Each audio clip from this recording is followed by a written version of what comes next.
大家好，歡迎返嚟視覺敘事嘅課堂。今日我哋會講下基本剪接技巧。其實剪接唔單止係將啲片剪開再駁埋，佢係重新組織故事嘅過程。就算拍得再好，如果剪得唔好，觀眾都會睇到一頭霧水㗎。喺電影製作入面，我哋最講究連戲，亦即係 continuity。荷里活電影通常會用連續性剪輯，目的係令畫面切換得好順暢。觀眾睇嗰陣完全唔會覺得突兀，甚至留意唔到剪接點，咁先可以投入個故事裏面。咁邊個負責睇住連唔連戲呢？就係場記啦。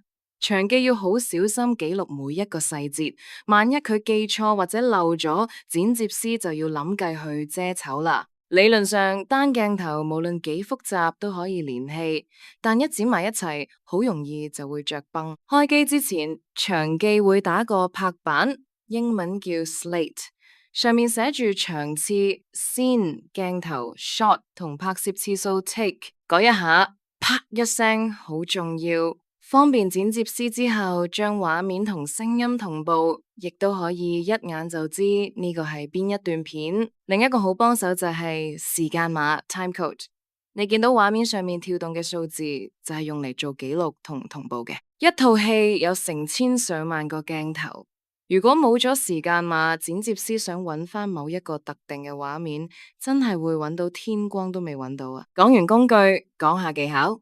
第一招係動作跳接 cutting on action。當角色做緊動作嗰陣，切換鏡頭，例如佢喺鏡頭 A 開始揮手，喺鏡頭 B 完成揮手。因為觀眾掛住睇動作，就會忽略咗剪接點，成個過程就會好流暢。進階少少有匹配剪接 match cut， 呢個係利用相似嘅動作或者形狀，將兩個唔同嘅時空連接埋一齊。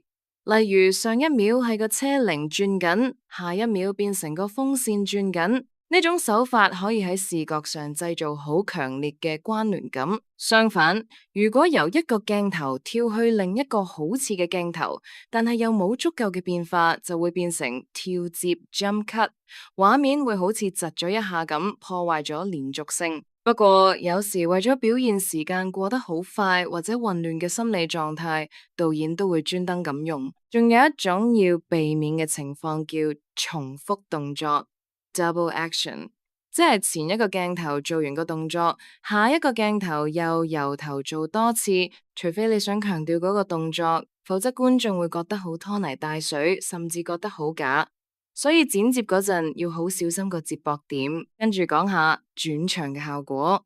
最基本最常用嘅就係卡接 cut， 即係直接由一個畫面跳去下一個。除咗卡接，仲有啲慢速轉場，例如淡入淡出 fades 同疊化 dissolve， 佢哋都有唔同嘅敘事功能㗎。淡入淡出通常係指畫面由全黑變光，或者由光變全黑，多數用喺電影嘅開頭同結尾，或者係一段長戲嘅結束。如果話卡接係逗號，咁淡出就係句號，代表一段比較長嘅時間過去咗，或者係一個章節嘅完結。疊化 dissolve 就係前一個畫面慢慢消失，同時後一個畫面慢慢浮現。